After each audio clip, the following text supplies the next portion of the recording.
Because of a dramatic escalation in drug-related gang violence plaguing much of Mexico, the State Department is now issuing the alert. Foreign bystanders are being injured or even killed in violent attacks across the country. And today we have a unique look inside Mexico's powerful drug gangs. A dramatic new documentary which investigates Mexico's escalating drug war.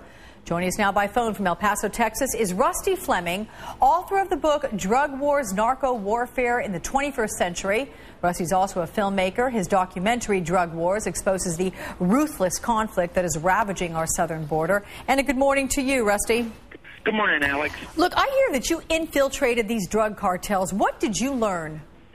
Well, it's pretty overwhelming, to be honest with you. It's the fact that they have taken over the drug trade in North America is one thing, but what they have done is they are proliferating throughout the United States, evidenced by the bust that the Attorney General announced the other day of the Sinaloa cartel, 700 members of that cartel in 120 cities in the U.S.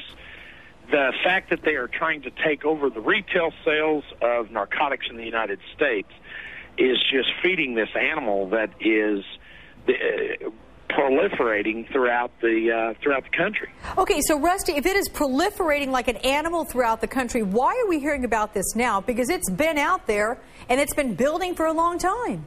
Alex, I have been screaming at the top of my lungs to anybody that will listen to me for well over a year that this was coming. I mean, the things that are in our documentary are the same exact things that just came out in the report that General McCafferty issued.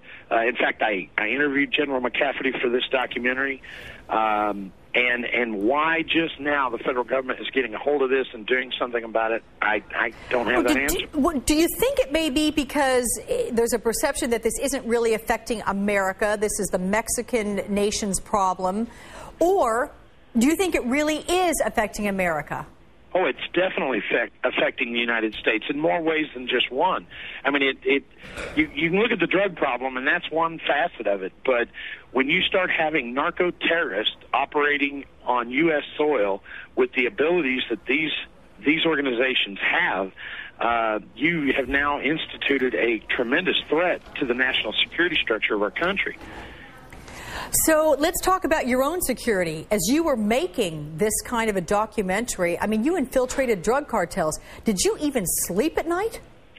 Well, there were a few tense moments, but for the most part, the groups that we became embedded with, they knew exactly who we were and what we were doing.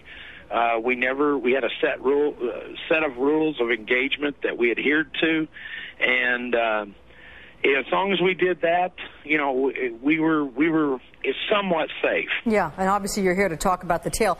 I'm going to ask you very quickly to tell me the warnings that are out there by the State Department in terms of safety for all the spring breakers that will be heading to the popular tourist destination spots in Mexico. If you're a father of a child that age, would you send your kid and feel good about it? No. And I have to tell you that even some of the resort areas are becoming destabilized.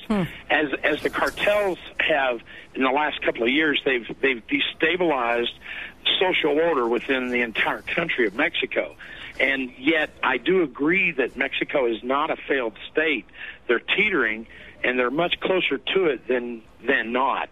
And there are certain regions. I'm sitting in El Paso and Juarez today, and, you know, Juarez is a militarized zone, and, you know, the military isn't even in control. The cartels are in control.